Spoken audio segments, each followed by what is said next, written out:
أعوذ بالله من الشيطان الرجيم بسم الله الرحمن الرحيم أستغفر الله ربي وأتوب إليه الحمد لله رب العالمين والصلاة والسلام على خير خلقه وخاتم الأنبياء والمرسلين سيد الأولين والآخرين شفيع المذنبين رحمة للعالمين محمد وآله الطيبين الطاهرين المعصومين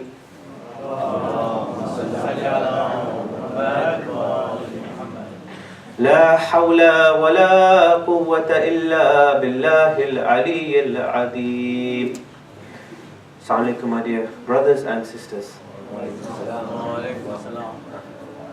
Tonight, it's a very sad night for us because we are commemorating the Shahada of Abbas ibn Ali alayhi salam.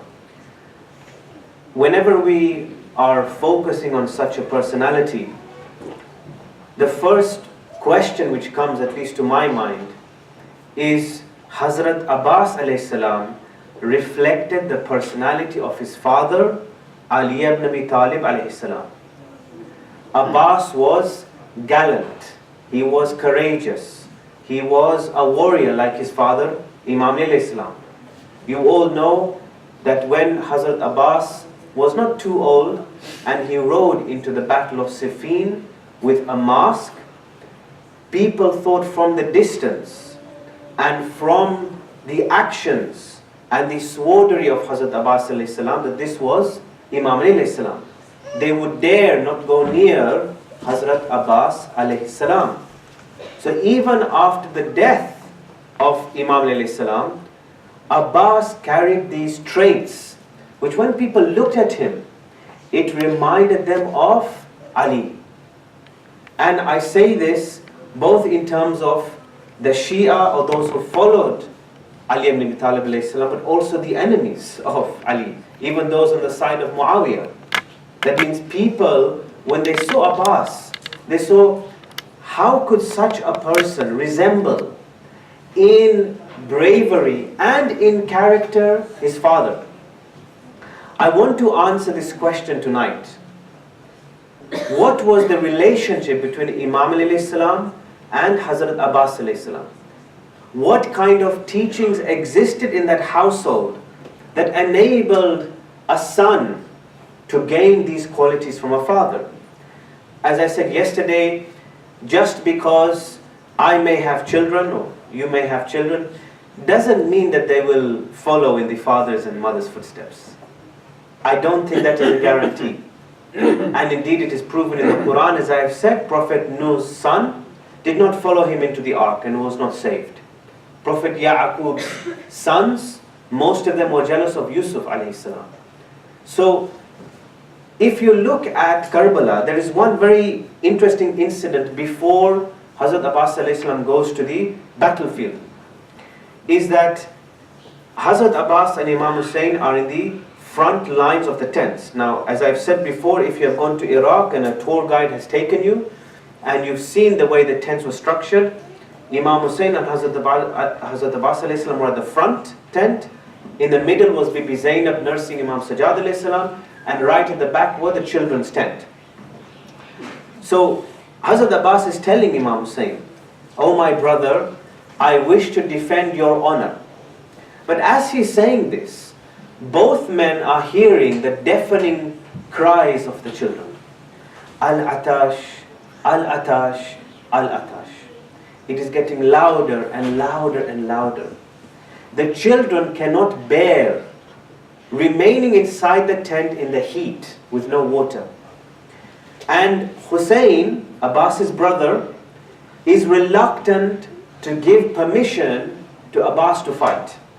Because you have to remember that by Hussein's side was Abbas.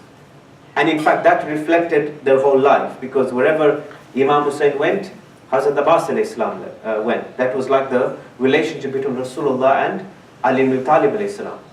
And so if Abbas left Hussein's presence, who would be there to hold that flag, who will be there to defend the camp.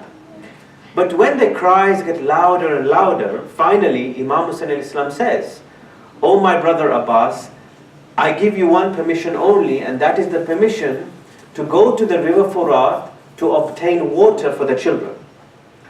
My question to you is a very simple one. How could Abbas ibn Ali alayhi salam be such a brave and courageous warrior? I mean, he's a soldier, we have to remember that. But at the same time, have such a tender heart, have such a soft heart for the children. You know, a warrior, a soldier, wants to fight.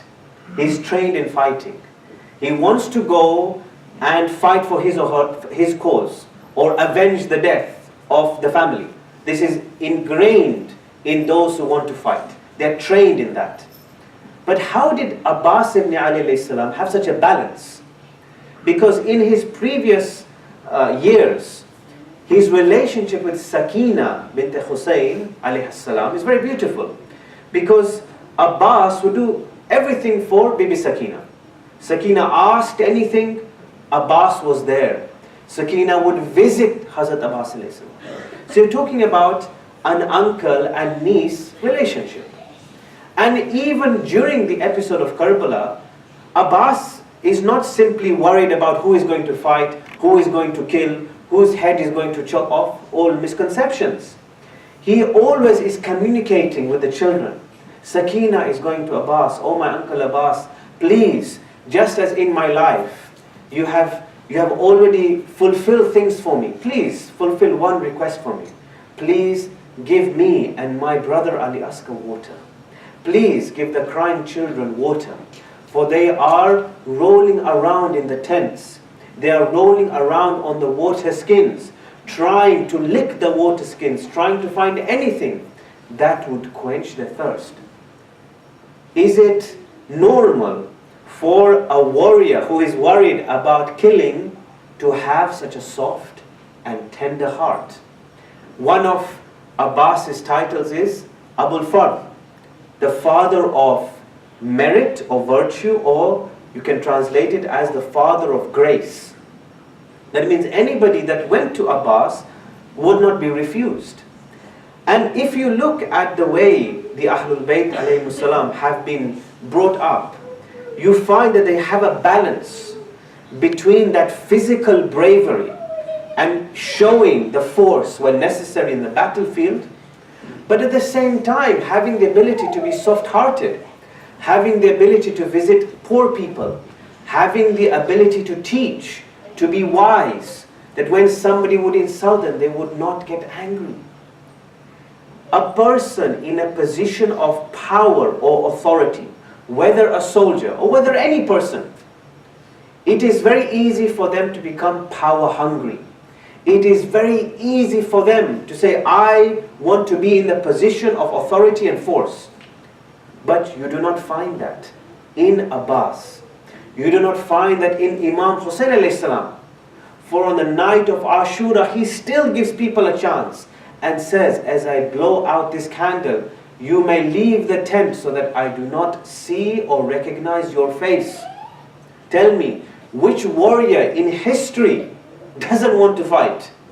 Which warrior in history controls his nafs, his soul, to such a degree that he is able to withhold the sword in battle?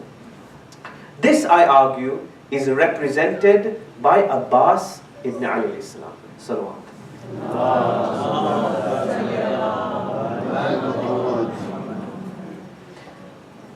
The question I want to continue with, which I started yesterday, was the importance of thinking about our existence. And we have been building up these lectures.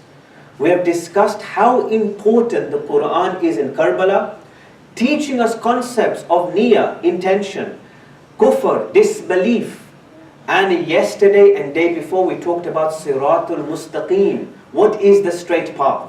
And Islam's attitude towards non-Muslims, which, as I have argued, or humbly argued, is very embracing towards Christians, Jews, and anybody that is searching for Allah and goodness. But for us, to go back to Allah subhanahu wa ta'ala, for us to take the question which I posed yesterday of our existence seriously. Do we really take the question of who is Allah seriously? Who am I? Where am I going?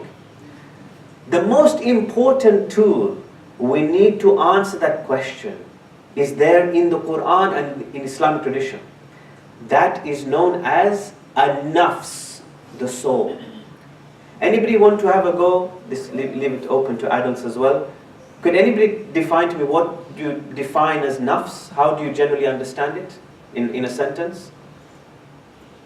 If somebody says, you have a nafs or you have a soul, what does it mean to you? Anybody? Sorry? Desire, good. Anybody else? Good, desire, conscience. Anybody else? These are good answers. So desire, the men are silent.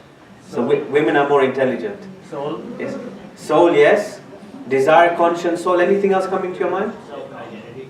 Self-identity, mashallah, that's a good answer. Self-identity. All of what you have said actually is included in the definition of soul. Soul, the word nafs comes from nafusa. Nafusa means that something is precious and valuable and something that should be honored and protected.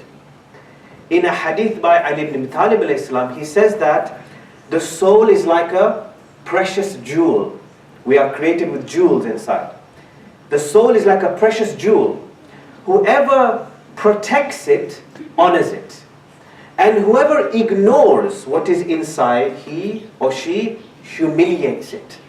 So the women may understand this more, which is when you have a piece of jewelry and you don't look after it and you just leave it there and it becomes rusty or it becomes full of dust, that jewelry doesn't have worth anymore, unless depending on what quality you bought it at.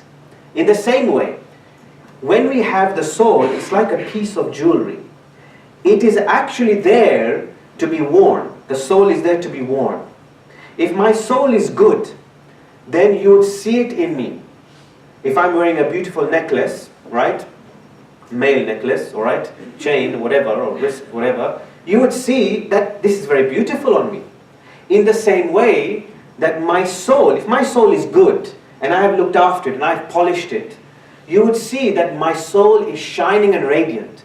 Just as when a woman puts on a beautiful piece of jewelry for her husband, not boyfriend, for her husband, okay, then the husband will say, wow, you look very beautiful. Or they should give that compliment, as I'm often told. Yeah? So when the woman dresses like that, you immediately think that this jewelry is so radiant that it takes over the person's body. You can't see anything else but that piece of jewelry.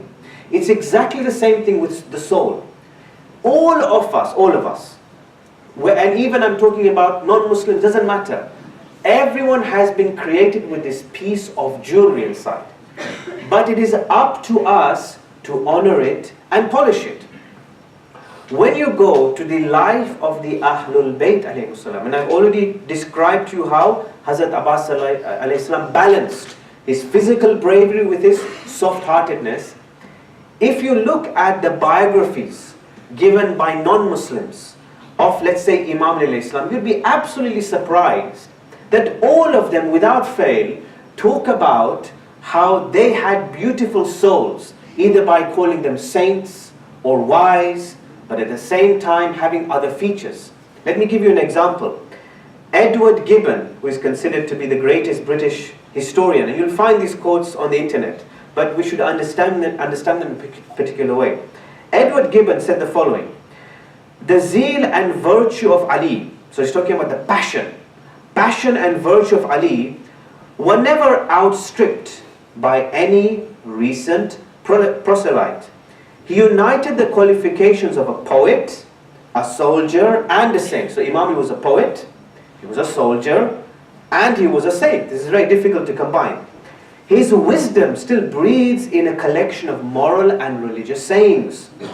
And every enemy in the combats of the tongue or the sword. That means any enemy of Ali who insulted him by the tongue or insulted him by the sword, Imam Ali would keep them quiet by two things. His eloquence, that means when people insulted Imam Ali Islam, he would reply back so eloquently, not insultingly, eloquently. Or Imam Ali would show his bravery when required. From the first hour of his mission to the last rites of his funeral, the Prophet, this is Rasulullah, was never forsaken by a generous friend whom he delighted to name his brother, his vicegerent, and a faithful Harun of a second Musa, which comes from our very famous hadith in our Islamic tradition.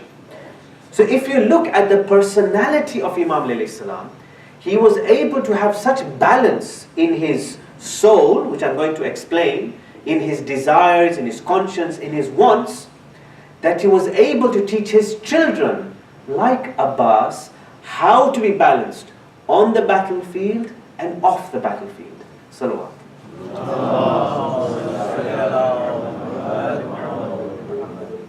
Now, I've already described to you, or you described to me really, some basic understandings of soul, desire, conscience, and something important like a piece of jewelry inside. What's the actual definition? Soul basically means your identity or your personality, or what you say is I or me. That is your soul. The soul is the sum total of everything that you believe, that you desire, that you eat, how you behave, how you live. Everything, your dreams, your desires, it's your whole package. That is you.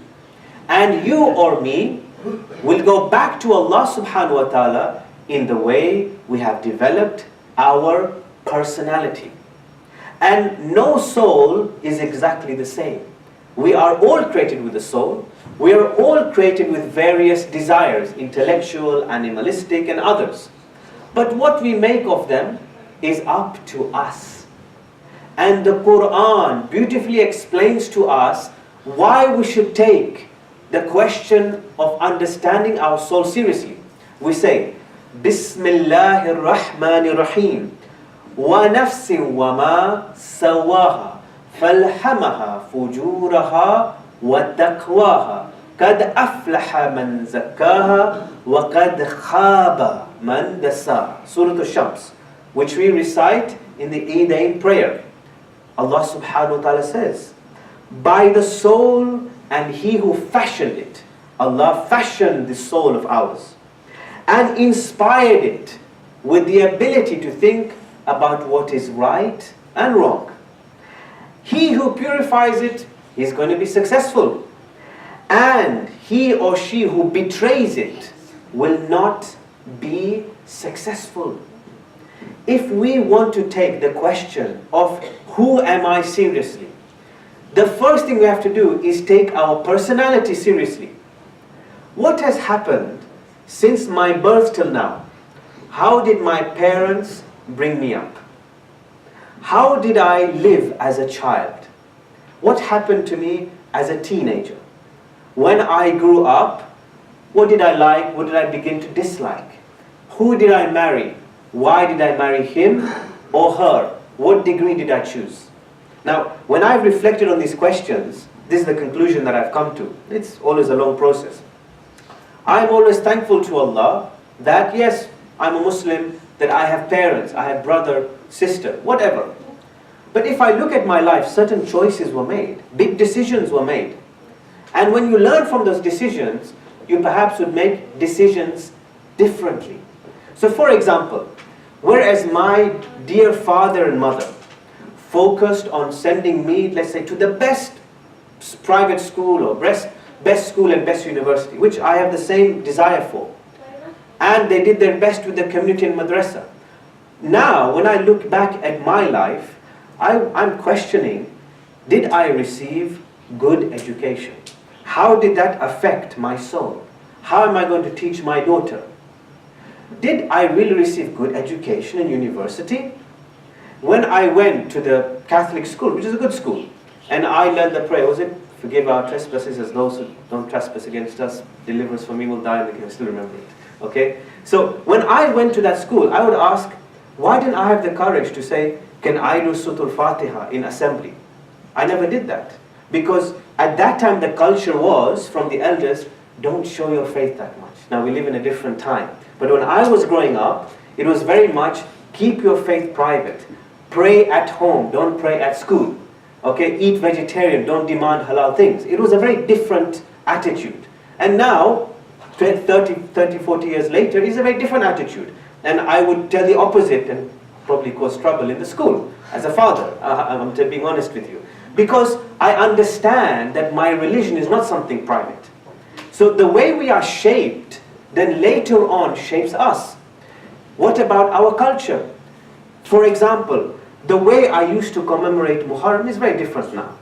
I still believe in symbols. I think they're very important. The alam, the dari. I introduced my daughter. I still think it's very important. But the extent by which I have a relationship with them is different. It's not that I need, let's say, to kiss the alam 20 times for me to become spiritual. Before, that was what my elder said, this is what you have to do. But that is not the measure of spirituality. It's never the measure. In an individual's case, it may be. The measure of spirituality is the way that I find the message of Hussein alayhi salam meaningful in my heart, that my nafs begins to be improved. And so, if I am getting, let's say, tired of 1 hour of ma'ta, I'm giving a practical example, 1 hour. What would I do now? I would stop and I would recite the Quran. I would reflect. I would think, I have paid my grievance to Abu Abdullah. I have cried for Abu Abdullah. Now I want to reflect on his message. Now I want to write about it. Now I want to do something about it. So in that time, the culture was trying to affect our spirituality. And I would say in some respects very positively. Alhamdulillah, the symbols are important. Now, as you see today, youths across the world are saying, well, who is Hussein? And they're giving water bottles and donating blood. And just to tell you, because this movement started from UK by a few youths, the philosophy behind this movement was exactly questioning their existence. Because they said, look, we are not trying to disregard the symbols that are brought in the masjid. We do matam, we do everything. But we find that that's not enough for us. We believe that our soul must feel what Imam Hussein went through. Our soul must feel that we are doing something for Karbala practically. And so what they did was that they actually did this movement independent of all mosques, because no mosques would support them. They went to every Shia mosque and said, would you support us? And they said no. Or they were a bit hesitant about it. So they did it independently. Because people were a bit worried that the traditional commemorations of Karbala would be affected. But they were never affected. Never. Because if you talk about Hussein alayhi salam in the most universal way, everybody will fall in love with Hussein. That today, that movement has expanded. And now, for example, last year, they slept with homeless people. They slept on the streets for a few days in the name of Hussein. And isn't this what Hussein ibn Ali alayhi wants? Doesn't Hussein alayhi salam want people to have water when they say al-atash, al-atash? Is not the cries of Karbala. These are also the cries of the homeless people on the streets, whether here or anywhere. So you can see that if we begin to question the way we are brought up, our understanding of Islam, our understanding of the way we are going about Islam changes. Salawat.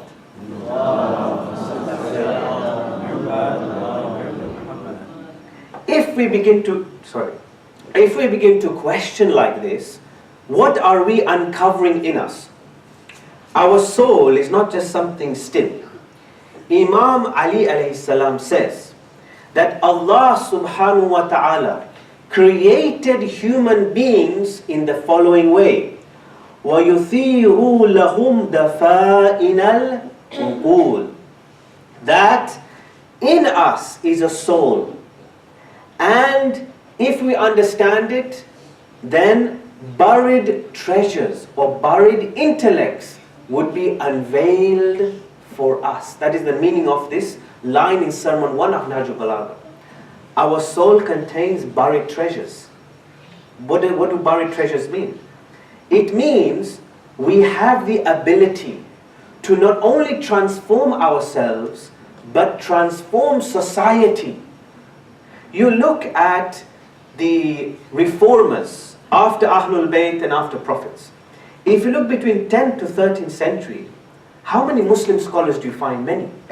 If you read the biography of Ibn Sina, Avicenna was a doctor, he was a philosopher, he was an arif, that means he was a mystic, he was somebody that even tried to understand logic, and he read so many books in his own library till he finished it.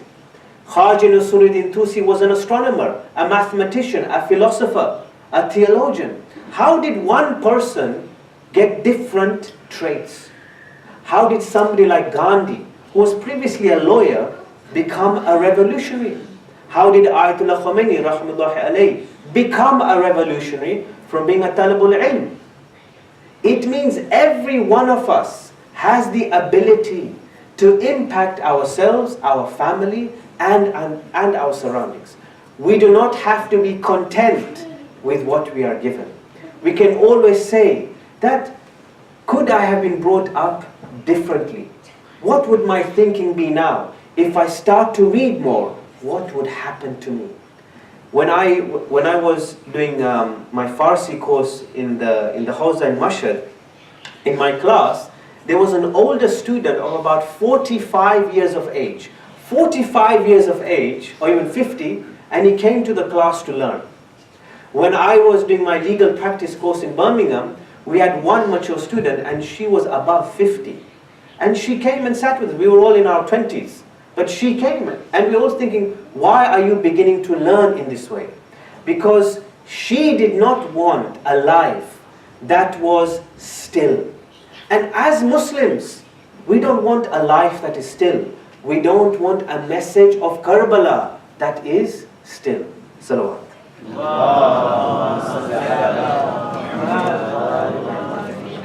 Now, if you look at the way the nafs has been approached in the Quran, you find that Allah subhanahu wa ta'ala says that even before day of judgment occurs, even before, that is, Allah brings the judgment, you think Allah is going to be the judge. In, if I'm correct, Surah Bani Israel, Allah subhanahu wa ta'ala says the following. He says, O human beings, read your book, your own book. It will suffice for you as a judge for your own soul. So, we have angels on the right and the left writing our deeds. Where are they writing on?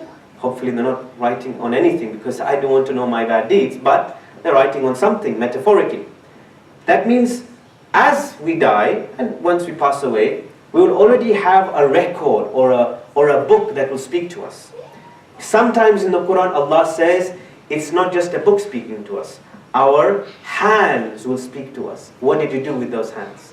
Our tongue will speak back to us. Our feet will speak back to us. What did you do with all those things? What did you see? So even before the judgment of Allah comes, there is our own judgment, which comes from our own soul. It's as if we are just removed from our body and we can see the soul. We can see what has happened to us. In this respect, when the Quran talks about soul, it talks about soul in a way that is independent. Your soul and what you bring on Day of Judgment will be different to me. And I will not have any helper except the mercy of Allah subhanahu wa ta'ala. We are able to change our destiny. We're able to change what is written in that book or what our hands and legs will say. Take the case of Hur. Hur's hands were stopping Hussein. Stopping Hussein. Stopping him from getting the water. Stopping Hussein in his tracks. But now, what will Hur's hand say on the Day of Judgment? This hand will say, "Oh Hur, you defended Hussein, and by virtue of that, your soul has been contended in the way of Allah subhanahu wa ta'ala." This is the pinnacle that we want to reach. When we look at hadith, Imam Ali and the Prophet have said, Man arafa nafsahu faqad arafa rabbahu. One who knows his own self, his identity, his personality, knows his Lord. This hadith, although short, is very important. I have a soul, you have a soul. But I have a Lord and you have a Lord. What does that mean? Yes, we believe in one God. But my understanding of my Rabb, my God, is different to yours. My relationship to Allah is going to be different to yours. We all have our own individual relationship. Man arafa nafsahu, one who knows himself, his identity, will know his own Lord. So therefore, what are we going to go back to? We are going to go back to our understanding of Allah. If in this life Allah was not that important, if only Allah mattered 3 times a day or 5 times a day, then the Allah that we will think when we go back will be an Allah that we can't really relate to. But if the Allah that we thought about every second of every day in my soul was the God who communicated to me and I communicated to Him, then that will be the Allah that will welcome me in open arms. If we think of Allah like that, then it means that our soul can always be changed and developed. People often ask the question here is, what's the difference between nafs and ruh? And you might often hear that people use it interchangeably. Develop your ruh, develop your nafs. Your ruh is bad, your nafs is good. Actually, there is a difference. Ruh means spirit. Ruh means spirit or life force or energy. Those of you who've seen Star Wars know what I'm talking about. Yes? It is a bit like that actually. That we have an energy or a life force. That is ruh. And let me give you an example. Allah in the Quran and in Sermon 1 Imam Ali says this. Allah blew His spirit, His ruh, into Prophet Adam alayhi salam. What was Adam before that spirit was blown into him? Anybody want to have a guess? What was Adam before that ruh was there? Clay. He was clay. That means something could be clay, but it's not alive. There could be some matter, but it's nothing. It requires the very spirit of Allah for it to become alive. The spirit is like energy, light, life force or spirit. And spirit is not just related to human beings. Birds, mountains, plants, everything we see has a spirit. That is why in the Quran Allah subhanahu wa ta'ala says that the birds and hills praise me. Birds and hills. How is a hill alive? A hill is alive according to Allah. Because it is created by Allah, and if you like, Allah puts a part of His own being into what He creates. You and I have a part of Allah in us. A bird has a part of Allah in it. A hill, a mountain, a grass has parts of Allah in it. That's why the hills can praise Allah. That's why the birds can praise Allah. That's why you and I have fitrah. Fitrah means our natural inclination towards Allah and righteousness. Every one of us, even the most brutalist of dictators, will always have their conscience bitten when they do something wrong. They can cover it up, but in the end they will understand they may have done something wrong, because Allah has put His own personality in us. That is why Allah says to us in the Quran, I am closer to you than your jugular vein. So if Allah is closer to me than my jugular vein, it means everywhere I go, I can communicate to Allah. I can do dhikr, I can think about Allah. Sometimes, even just the power of thought is enough. Even before we get on the prayer mat, even before we fast, we do dhikr. Having just a clear thought about, oh Allah, I love you. Oh Allah, I am moving to you, is enough for us to be inspired by Allah subhanahu wa ta'ala. So, you might ask, well, if we are created with a spirit and then created with a soul, what's the difference? Take the example of a car, which unfortunately I keep on giving. A car has an engine. That engine is the spirit. Without the engine, the car cannot move. But the shape of the car, the color of the car, the windows, the make of the car, Toyota, Lexus, whatever, is our soul. And I will have a different car and you will have a different car. I will look after my car differently and you will look after your car differently. I might look at your car and say, oh, what a nice car you have. Great Volkswagen, great BMW. But maybe I don't know inside that it's quite a bad car. It's smelly, let's say. It's done so many miles it's going to break down. And that's exactly, to be honest, how we look at each other, our souls. You might see that I have such a rubbish car from the outside. I mean, it looks bad. But inside, I'm always looking after my car. It's a very clean car. If we keep our souls like that and we're not too worried about our outer appearance, we will feel very, very happy when we return to Allah. My one dua always is, oh Allah, take my life when you are happy with my soul. Because I don't want to be in a state where I'm dying and I am fearing Allah to such a degree where I have been a terrible, terrible servant to Him. We want to die in a contented way. Salawat.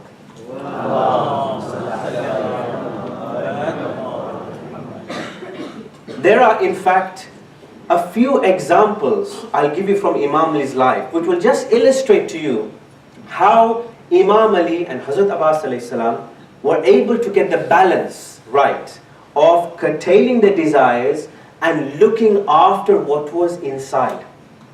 In the Battle of Siffin, there was a critical decision that Imam Ali alayhi salam had to make. Now, just a brief background, Battle of Siffin was between Muawiyah and Imam Ali alayhi salam. Muawiyah did not accept the authority of Imam Ali alayhi salam, and he started instigating a war with Imam Ali alayhi salam. In that battle, if you remember, Muawiyah told his soldiers, put the Quran on your spears so as to cause confusion between the two armies. And that's when some of the people of Imam Ali said, oh Ali, we should stop the battle because the Quran is on the spear and let this matter be decided by the Quran. Later those people came to be known as the Khawarij. Ibn Muljim was a Khawarij who assassinated Imam Ali alayhi salam. Now in that battle, at one point, Muawiyah had gained control of River Furat. Muawiyah had gained control of River Furat, and he made sure that the water would not reach Imam Ali's camp. So Imam Ali's soldiers were extremely thirsty. You can see the parallels of Karbala here. They were really, really thirsty. But Imam Ali was able to lead the charge, and he was able to regain control of River Furat. Now at that point, he could have won that battle, and it would have actually stopped a lot of bloodshed. The decision he had to make was this, that he could have also stopped access of water to Muawiyah's soldiers, because he had control. And if he had stopped access of water, they would have won. But he didn't. Of course he didn't. Because he said, oh my soldiers, make a path or an access so that Muawiyah's soldiers may get water to quench their thirst. What was the aim of this? Can anybody tell me, why do you think Imam Ali did that? What was the point of that? Anybody? What was the point of him doing that? The point of him doing that was that he wanted to nurture people's souls, their nafs. He wanted them a chance to reflect, look at me. I am a just person who is giving you access to water while your commander withheld water to my troops. Am I a merciful and just leader, or is Muawiyah? If one person's heart moved towards Allah subhanahu wa ta'ala because of that action, Imam Ali was successful. And the rest of them that died because they made that decision to be on the side of Muawiyah, they made their choice. But Imam Ali alayhi salam made a spiritual and wise and moral decision to allow access of water. He did it because he did not want to be brutal like Muawiyah, and he did it to nurture the nafs of every other soldier there. In another battle, that is the Battle of Jamal, which according to the Shia, Aisha had a role to play in that. And we respect all members of the Prophet's family, but we do not think that all members of the family are absolutely virtuous. Only some were, and as Shias we say this is the Ahlul Bayt al-Muslim. Nonetheless, we have respect for all. But in that incident, although there was tension between Aisha and Imam Ali alayhi salam, at the end of the battle, Imam Ali commanded his soldiers to escort Aisha back to Medina. In fact, Aisha had fallen off her horse, and Imam Ali saw that. He went over with his soldiers to make sure that Aisha would be put back on the horse or the camel, and that he himself would accompany Aisha at least half of the way, a quarter of the way, as much as he could, and then allow the soldiers to escort her back to Medina. We sometimes have a habit of cursing Sahaba or not building relationships with Sunni brothers and sisters. This has got nothing to do with Islam. Nothing to do with the actions of the Ahlul Bayt al-Islam. If we are erring on that side and we think we can make fun of Sahaba and we can make fun of Aisha, that's not the footsteps of Imam al-Islam. The footsteps of Imam al-Islam is the footsteps of justice and mercy. Today, living in a multicultural society, multi-religious society, that is the attitude he would want to show us today. And one final example. When a person insults you, okay, or does anything to you, doesn't respect you, right? I found this hadith about 2 years ago. And in fact, if you open Voice of Human Justice by George Odak and you read it, you'll find a lot of hadith and incidents littered there for your own knowledge. Voice of Human Justice. When somebody used to insult Imam Ali, this was a common occurrence at times. Imam Ali used to say the following. He said that this person did not say thank you to me when I did something for him. And a companion of his would ask, "Oh Ali, why do you still do things for that person? Why do you still give that person a gift? Why do you still think good of that person?" And Ali gave a beautiful response. He said, "My companion, just because somebody doesn't say thank you to you, doesn't mean you should discontinue your goodness to them." Why? Because if we don't say thank you, even though the other person didn't say, if we don't say thank you, who is losing out? Us. We are just corrupting our souls. Our souls is becoming exactly like the other person. We are debasing our souls all the time. Why do we have to follow the akhlaq of someone else? There's no need for us to do that. We are our own selves. We have our own identity. I want to take control of my identity. I don't want someone else's akhlaq to rub off on me. I have control of that. And if we find in our life, whether it has been family, whether it has been friends, cousins, people at school, things that we watch, if there has been any negative influence, which if we reflect, we think that has been a negative influence on me, we take charge of our life. And we say, no, that's my identity, because on the Day of Judgment, I'm going to be alone with my identity. I'm not going to be with my parents and my family and nobody else. Nobody else will be there.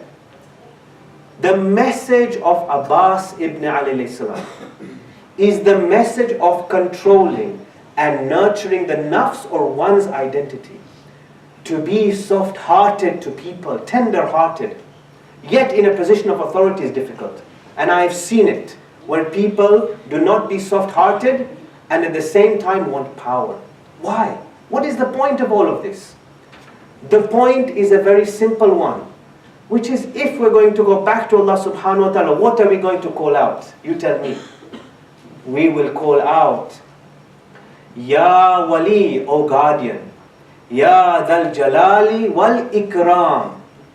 We will call out for Allah's guardianship, His greatness. We'll say, Ya Aziz, O mighty one. Ya Adim, O magnificent one. Change my state. And we will end by saying, Ya Malik, O king. You are the king. So change my fortunes on this day.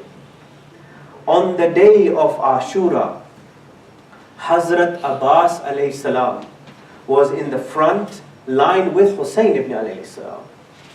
It was in that period where Hussein and Abbas had to make a decision. And it was the decision which later Hussein would say, now my back has been broken, Abbas. This was the decision and the permission that Hussein gave. Abbas ibn Ali alayhi salam tells Hussein, "Oh Hussein, I have been holding this flag now. I have been holding this flag since we departed from Makkah and Medina. Let me go of this flag and let me go into the battlefield." Abbas sees how many shuhada have been killed before him. Muslim ibn Aqil, Muslim ibn Awsaja, Hani ibn Urwa. How many bodies are coming back to the tent? How many bodies does Hussein and Abbas have to drag? How many bodies can they not reach? Abbas is getting restless, but he hears the cries of his beloved Sakina.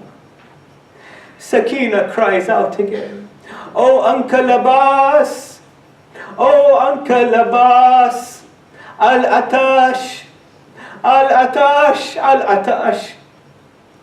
Can you not hear my young brother Ali Asghar crying? Can you not hear the children crying?" Abbas's ear immediately goes to Sakina. His head, his face, his body turns towards the back tent. And he remembers his life when Sakina used to knock on his door and say, "Oh Abbas, oh my Uncle Abbas, please give me some water." Abbas would immediately get up for Sakina and quench his niece's thirst. He tells Sakina, "Oh Sakina, have I ever let you down? Has your uncle let you down?" Sakina says, "No. That is why today I ask you, oh my Uncle Abbas, because I know that you will not let me down." Abbas tells Hussein, "Oh Hussein, I cannot bear the cries of your daughter." Hussein tells Abbas, "Oh Abbas, I cannot bear the cries of my daughter and the children. Go and fetch water for our beloved children." Abbas puts on his armor, but before he leaves for River Furat, he kisses Hussein on his forehead. He kisses Hussein and says, "Oh Hussein, I used to kiss your forehead when I was younger. I used to follow your footsteps. I used to pick the dust under your feet and rub it against my cheeks. But I know that this will be the last time that I will kiss your forehead. For do you not remember when our father Ali brought our hands together? Ali, on his deathbed, he told Hussein, 'Give me your hand,' and he put it with Abbas's hand. He told Hussein, 'Look after Abbas now, for he is your younger brother.' But he told Abbas, 'Oh Abbas, do not leave Hussein alone, not even for 1 minute.'" Abbas now kisses the forehead of his brother. He goes to the River Furat, brothers and sisters. As he goes to the River Furat, people do not want to face Abbas. So what do? They hide behind trees. They hide behind rocks. And they start to shoot arrows to Abbas. People still see Abbas riding towards the water. As Abbas reaches the water, he tries to put it in the water skin. But one person starts cutting off his right arm. Abbas still tries to carry the water skin with his other arm. As he goes back on his horse, another person slices off his left arm now. Now Abbas is struggling to hold the water skin. The water skin is either in his mouth, either on the horse or resting against his chest. Abbas now is struggling on the horse. Finally, one soldier slices Abbas on the head. Abbas falls from the horse. He calls out, "Oh Hussein! Oh Hussein! Oh Hussein! Please come to my aid, oh Hussein!" Hussein now cries out, "Oh Abbas, I am coming to you, oh Abbas." Hussein now runs to Hazrat Abbas alayhi salam. Alas, it is too late. The soldiers have departed. They are proud with their action.